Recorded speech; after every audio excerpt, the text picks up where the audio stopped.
What's going on, Guardians? It's Tizzle here, and in today's video, we're going to be talking about how to solo endgame content in Destiny 2. Now, before we dive into my advice, let me give you some context on my experience and why I feel like I can offer some knowledge on this subject.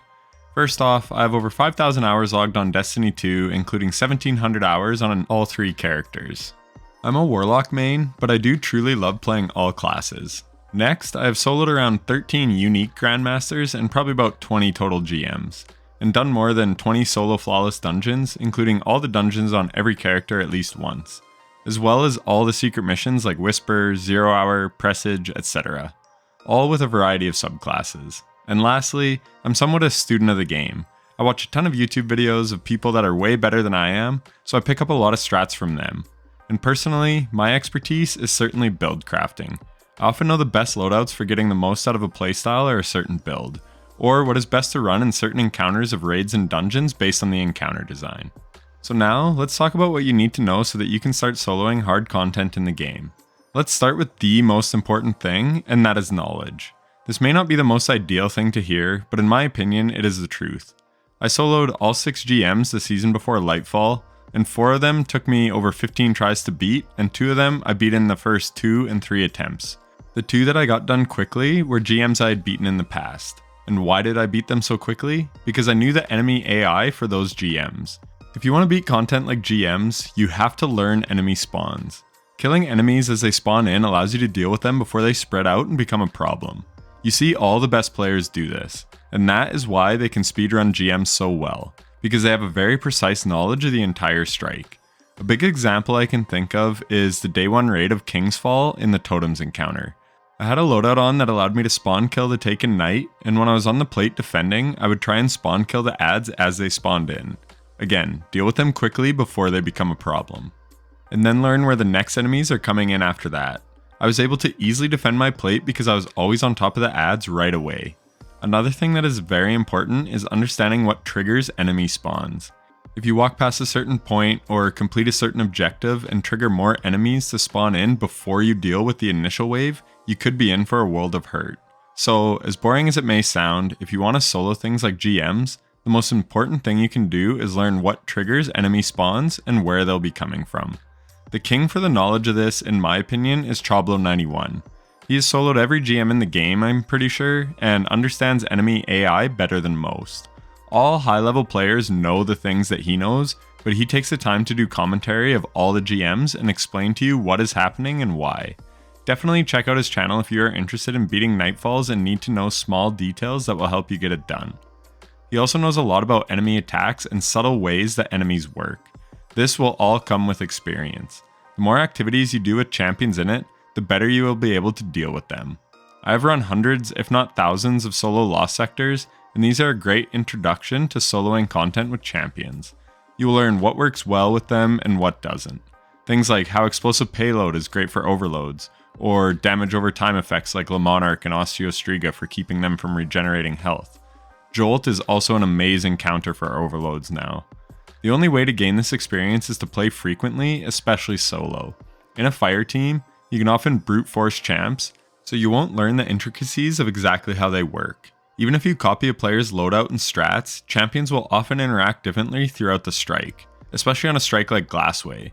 The overload minotaurs have to be dealt with individually, otherwise you will surely die. So understanding how to manipulate enemies, especially champs, is very important. You can bait them and kite them around to where you want. The Glassway Giant Hydra is a great example of this. You can get them where you want them and then deal damage from the safety of cover, but learning how to do these things takes time and practice. So for that reason, knowledge is absolutely key, and the more you learn, the more you can apply it to new situations. No one knew the spawns of the enemies from the recent Psyops Moon Battleground GM, which is why a lot of people felt that GM was quite difficult, but it's just because we didn't learn the strats yet. Because the community was still feeling out the strike, but once we gained the knowledge of how it worked, good teams were beating it in less than 15 minutes, and solo players got more and more efficient at it as well. Unfortunately, if you are a new player, you may be thinking this video is useless, but don't worry, you still can solo hard content. It is just going to be a little harder for you and take a little longer than it would for an experienced player. Just keep playing and practicing. Remember, we all start somewhere. I remember the first time I cleared a Master Nightfall solo, I was so pumped. Now I can pretty much do that in my sleep. So keep practicing and learning and you will get there. A great example of this that I just recently saw was Sammy Cat Plays on Twitter. She likes to solo GMs and dungeons with all bows and no HUD. A few seasons ago, she toiled away in the corrupted GM and got so close a few times. I honestly felt for her when she died and the boss was on the final phase. But she toughed it out, and after 213 attempts, she beat it. Good for her, it was simply amazing. But all of those attempts, she was passively learning little intricacies about the strike. Fast forward to Season of the Deep, she posts this on Twitter. She beat it on her first attempt. Amazing. But it is because she is so knowledgeable now. And just like I said in the intro, the first season I soloed the Conqueror Seal, there were 2 strikes I had done before. Those ones took me 2 and 3 attempts respectively. Warden of Nothing was crazy the first time I beat it. I struggled with it in Season of the Haunted and I was so happy when it was over. The next time I tried it, I beat it with ease. Shout out to the Wishender buff for making it so much easier. The point is, practice makes perfect. When you see YouTubers doing crazy solo challenges like soloing raids, you're just seeing the end of all the time and hard work that they put in to get there. The subtle things that they do that you don't even notice or pick up on. That is all learned through practice. So now that we have talked about knowledge, we have the second most important part to soloing hard content, and that is your loadout. I consider myself somewhat of a loadout expert. Again, I often have the best loadout for a given situation. Your loadout is crucial for making or breaking hard content. I used Stasis in the Insight Terminus GM and got to the final boss phase at the 30-minute mark. But that is because I wanted to try Stasis in a GM. I knew my Controverse Voidlock build would be much better. I then threw my Voidlock loadout on and beat the whole GM in 22 minutes, and had a hell of a lot of an easier time capturing the plates and staying alive. It honestly felt way easier with that loadout. Void grenades did the bulk of the work, and I had a machine gun for quickly disposing of the ever-spawning adds. Where with Stasis Lock, I was using Leviathan's Breath. Also a great weapon, but not the right tool for the job for ad clear, but it was awesome for boss DPS. But I would say the hardest part of that GM is capping the 3 plates, not damaging the boss. I used Ashes to Assets on my helmet for big super energy, and got tons of Nova Bombs in the boss room to destroy the boss just as quickly as I could have with Leviathan's Breath. It is all about knowing the encounter and building into what will work best to beat it. I used the Lament to solo the Duality Dungeon for the first time. Why? Because it gives health regen when you deal damage, and you are constantly getting hit by adds while trying to deal damage to the boss. If you are going for a solo flawless in a GM or dungeon, your life is obviously a priority. So while you might see some people one-phase Kaido with a linear fusion rifle, they are being risky, or they have another means of getting their health back such as Loreley's Splendor Helm, or a Well of Radiance, or a Healing Rift. But Lament can deal great damage, and it is very hard to die while dealing damage. So again, knowing the situation is crucial, and knowing what loadout you'll need to survive is huge. But you can't just build strictly for survivability, you also need to be outputting good damage. Lament is a great weapon for both. I also have a video showing how to make characters nearly invincible, so be sure to check that video out. Restoration is extremely strong in endgame content, and I can't recommend it enough. I've been soloing everything the last year with my Unkillable Titan build. It is OP as hell and has almost turned me into a Titan main. But back to loadouts. It's very important to understand the mods and how they all work. And just as important as the mods is understanding all the aspects and fragments. Everyone wants to copy dim loadouts, but if you don't know why they make a build good, then you won't know how to properly use the build. A few seasons ago, I crutched on Invis Omnioculus to solo 3 of the GMs, but I understand every single aspect and fragment of that build and how it all synergizes together, so that I know when to use Trapper's Ambush for Invis, when to dodge for Invis, when to finish for Invis, etc. You need an intricate knowledge of your build for it to do well as a knowledge of your playstyle and what you're comfortable with. If you just try and use my build but prefer Warlock or prefer 6 Coyote or Graviton Forfeit for Invis Hunter, then you may not do as well. So you really need a good knowledge of your build. I even had a comment on one of my videos. The person said they were trying to use Graviton Forfeit in Birthplace of the Vile but kept not being able to beat it. Then they saw my run with Omnioculus, threw it on, and it worked for them. Different things gravitate or feel better to different players. Know your strengths and weaknesses. A great example is again from the Glassway strike. I used the Void rocket launcher because it was Void Burn with Frenzy and rocket launcher ammo loader. This was so that I could shoot off 2 rockets on 1 Minotaur stun to get them finishable, and then I would finish them. I had Solo Operative and Lucent Finisher on, and Void Burn was on in this GM, so I could finish every Minotaur and get the finish to go invis and always create heavy ammo so that I always had rockets. I knew this going into the Nightfall. Those champion kills aren't on accident. As well, rockets are great for dealing with the big Hydra boss because they can deal big damage and you don't need to get into harm's way to hit the crit. And Le Monarch has the 40% exotic primary buff to red bars, so I was able to one-shot most of the red bars in the strike, which made getting to the boss quite easy. Again, those were all things I went into the Nightfall knowing. I knew how I wanted to kill the champs, the boss, the red bars, everything. So it speaks to my build as well as the most important trait, which again is knowledge. And that brings us to the final trait, and that is obviously skill. I'm far from the most skilled player in this game, but I make up for it in my knowledge. Knowledge of encounters, knowledge of build crafting. Me being less skilled can solo a dungeon faster than an inexperienced but more skilled player, because I could kill the boss in fewer phases due to my knowledge of the encounter and having an optimized build. However, a highly skilled player will just flat out be better than me if they have the same level of knowledge. The game is less of an FPS than ever with the amount of ability spam we can abuse now, but you still have to hit some shots if you want to destroy bosses. You do need a base level of skill. Some dexterity to quickly throw a grenade and go invis to not get melted while you are exposed.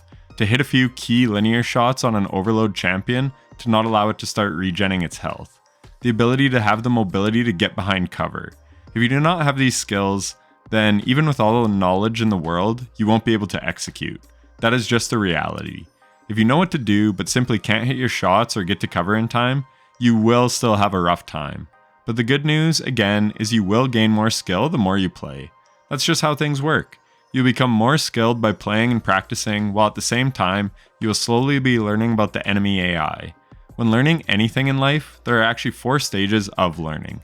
Unconscious incompetence, basically you don't know what you don't know. Conscious incompetence, you know what you don't know.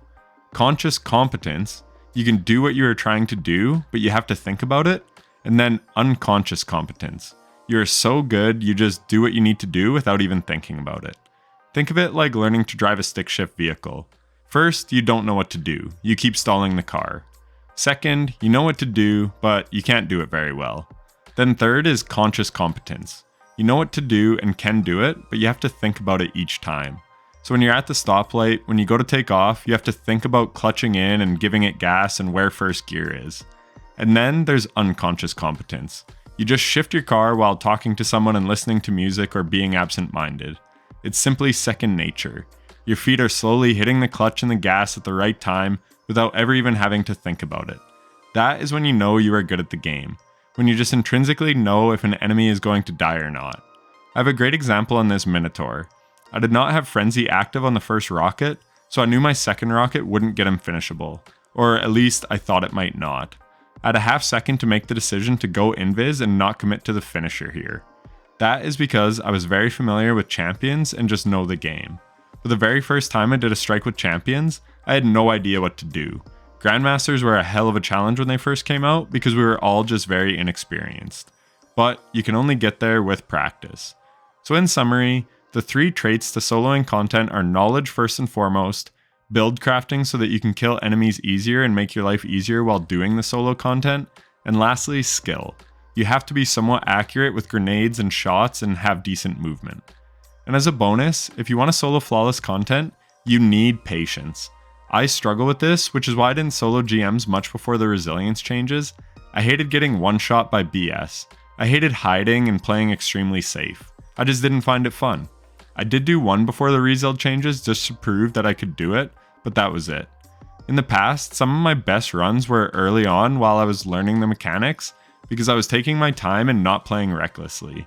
If you want to not die, you have to prioritize your life above all else. It seems obvious, but it is also extremely important. And honestly, patience takes practice and skill if you are naturally impatient like myself. The good news is, with the 3.0 subclasses and resilience changes, it is easier than ever to stay alive. And champions are much easier to deal with now that we have intrinsic stunning capabilities and that the artifact mods don't take up mod slots. GMs are truly easier than ever to solo, which is kind of why I have stopped. I don't find it as fun or challenging as I used to, but that is fine. Play the game the way you like. I also made a video showing every way to stun a champion without artifact mods, so if you're newer to Destiny and want to solo content, that would be a really good video to watch. So what happens when you put together top tier knowledge, build crafting, and skill? You get incredibly amazing players like Esoteric, Zemo, the Snazzy Rock aka Dabs, All the Players or ATP, or my personal favorite, Armin GT. He has a video on soloing content that breaks down everything you need to know about enemy combat. He understands this game better than anyone I have ever seen, and has incredible game knowledge and top tier movement to avoid damage. I remember when I found his channel, I was honestly in awe. He is the best player I've seen in this game.